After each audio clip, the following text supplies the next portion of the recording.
It is my pleasure to introduce our speaker for this morning. Michael Thurmond has distinguished himself as an attorney, an author, a lecturer, and a public servant. He currently serves as counsel to the law firm of Butler, Wooten, and Freihofer. Mr. Thurmond graduated with honors from Payne College with a bachelor's degree in philosophy and religion, and later earned his Juris Doctorate from the University of South Carolina School of Law. He also completed the Political Executives program at the John F. Kennedy School of Government at Harvard University. In 1986, he became the first African American elected to the Georgia General Assembly from Clark County since Reconstruction. During his legislative tenure, Mr. Thurmond authored major legislation that has provided more than $250 million in tax relief to Georgia's senior citizens and working families.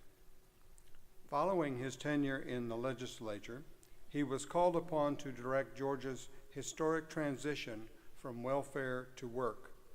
He created the innovative Work First program, which has helped over 90,000 welfare-dependent Georgia families move into the workforce. In 1997, Thurmond became a distinguished lecturer at the University of Georgia's Carl Vinson Institute of Government. The following year, he was elected Georgia Labor Commissioner and served the state of Georgia with distinction in that position for 12 years. Mr. Thurmond is a successful author, and his latest book, Freedom, Georgia's Anti-Slavery Heritage, 1733 to 1865, was awarded the Georgia Historical Society's Leila Hawes Award and the Georgia Center for the Book listed Freedom as one of the 25 books all Georgians should read. He presently serves on the board of curators of the Georgia Historical Society. Ladies and gentlemen, it is my pleasure to welcome our commencement speaker, the Honorable Michael Thurmond.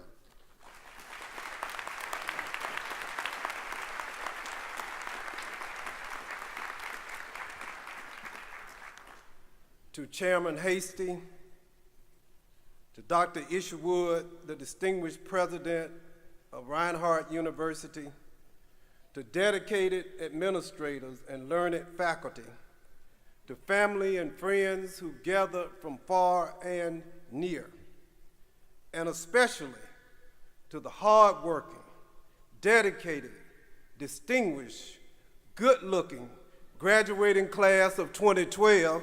Give yourselves a hand. I am honored and privileged to be here with you today, and I have a deep affinity to the class of 2012 because my daughter will join your ranks in 2 weeks. Along with the graduation, I also offer a word of at least concern, because 2012, according to the ancient Mayans, is the year that the world will come to an end. But if we can forestall the apocalypse for about 1 hour, you will be able to face the end of time with your degrees in hand. Isn't that all right?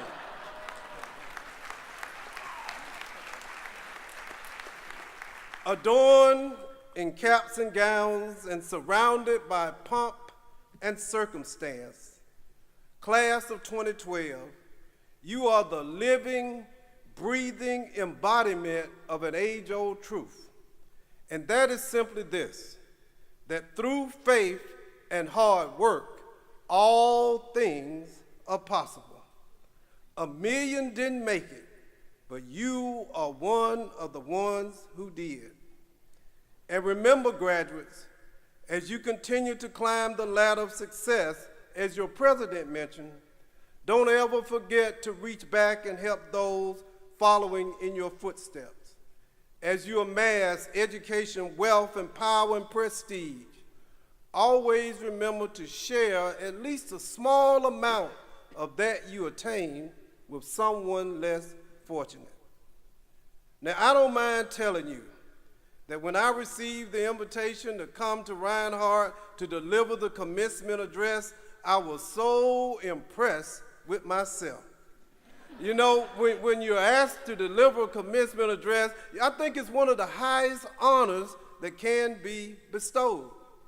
But as I sat in my chair and talked to Bill Hasty, who I served in state government, his father, we served together.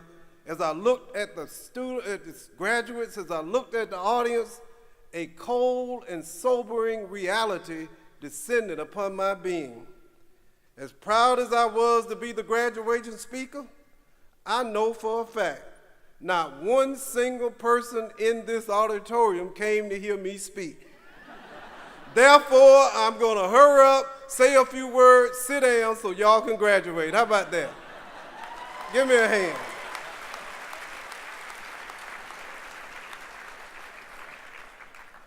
Two brief points. You are graduating well prepared. You've done the right thing. You've come to the right place. You've made the right decisions about your educational careers. And those and these degrees that you earn today will pay great dividends throughout the remainder of your life. But as a former labor commissioner, I tell you, you're entering one of the most difficult job markets in recent memory. Jobs will be difficult to find. They will be distant and far between. But you have what it takes to get what you need. The key element, I believe, will be not so much your educational degrees, but your ability to be flexible and to deal with change. The only thing constant is change. When I was in college, we studied a theory by Charles Darwin, the theory of survival of the fittest. And at a younger point in my life, I was just convinced that what Darwin was really saying was that the strongest, the fastest, the most intelligent, the one with the most experience, the one with the most degrees would always win the race. But upon close examination, I found out something else, that the species that will survive is not the strongest, not the fastest, not the one with the most degrees, but the one that is most adaptable to change. Adaptability is the key. The young lady who delivered the address on behalf of your graduating class said something and I thought it was profound. She said, you know, I have a business degree, but I'm a what? Teaching school in the elementary classes. That's powerful. Give her a hand. That's adaptability. And you know why you have to adapt if you don't find a job? I grew up out in rural northeast Georgia. My father always told us something, that if you can't really get what you want when you want it, sometimes you got to make do with what you have, right? And making do is this. Great example. You may want to rush out and buy you a 2012 Lexus to celebrate your graduation. But if your 1996 Ford is still running and is paid for, you need to make do with your Ford without buying the Lexus. That is what making do is all about. And finally this, the one thing that will define your lives and your careers is the growing diversification of our nation. We now are a nation that boasts people from every corner of the earth. If you're going into a job, if you're going to seek a career, you will have to work with people of different races, different creeds, different colors, from every corner of the world. So I encourage you to do what your president said, to expand your comfort zone. And I am the best example of a man who had to expand his comfort zone in order to achieve his lifelong ambition. As was noted, I was elected to the Georgia legislature in 1986. It was a historic election. But that was not the most important aspect of that election. Was not included in my introduction is that was not the first time I ran for office. I first sought that office in 1982. I worked hard, I campaigned, the votes came in, and I lost. But my parents always taught myself and my 8 brothers and sisters that if at first you don't succeed, what do you have to do, graduates? Try again. 2 years later, I bought 2 blue suits and another red tie. And I campaigned all over town, and I went and asked people to vote for me, and the votes came in, and guess what? I lost again. And so I had to do what I suggest you will need to do sometimes. Often when things don't go right in our lives, we always seem to want to blame who? Someone else. But I had to engage in what I call constructive introspection.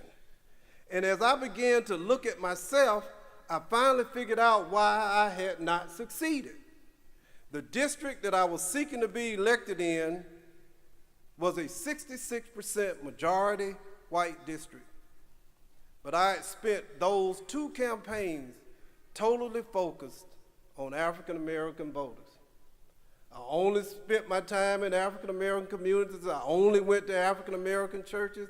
I only asked other African Americans to vote for me. And then one night I was asleep, worried, and I woke up in the middle of the night. I had an epiphany. It's something I had never thought of, is that maybe I should ask white voters to vote for me too. It was brilliant. Hadn't thought of that. So I decided with my brother and sister, Mr. President, that I was going to go door to door all over the county. We went out, I knocked on the door, and an elderly, well-dressed, smiling white lady came to the door. My sister handed the lady my brochure. She was smiling. I was smiling. My sister was smiling. I'm saying, I should have thought of this 2 elections ago. And she started to read my brochure, and then the smile turned to a frown. And then she came to my photo, and the frown turned to a scowl. And she said, you all are wasting your time. She said, I'll never vote for one of them. She says, they lie, they cheat, and they steal. And there's nothing you can ever do to get me to vote for one of those people. Well, my heart broke, and I turned to walk away and got back to the end of the sidewalk, and I realized my sister was still at the front door. And my sister says, wait a minute, ma'am, let me tell you something. And I'm thinking, well, we're getting ready to go to jail today. And she says, you can't judge my little brother simply by the color of his skin. Don't you know, haven't you heard of the civil rights movement? The lady said, give me the brochure again. She read again, and she says, honey, let me tell you something. She says, I don't care what color he is, I'll never vote for a damn lawyer.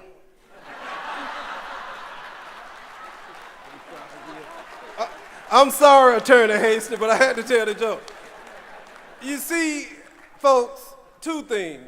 One, some of us have more to overcome than others, but most importantly, oftentimes, the successes we seek in life will rarely be found close by. Oftentimes, we don't reach out, we don't build relationships, we don't build alliances, not because of what other people are thinking, it's because what we think they might be thinking. I'll leave you with this, and I call it my bold new vision for Georgia. My bold new vision for America. And it is a vision that one day very soon, you and I will live in a state called Georgia that's not separated by black, white, red, or brown. We'll live in a state called Georgia not separated by rich or poor, urban, rural, or suburban. We'll live in a state called Georgia that when it comes to the education of my daughter and all of our children, we will be smart enough and intelligent enough not to separate ourselves, not even between Republicans and Democrats. I am convinced beyond all reasonable doubt that if you will continue to work together, if every now and then we'll stop and sing together, and most importantly, if we'll just pause and pray together, we can build, we will build one Georgia, one America that is under God, one America that is indivisible, and one America that will offer liberty, justice, and educational opportunity for all. This is my hope, this is my vision, and it continues to be my most earnest prayer. Thank you, and congratulations, class of 2012.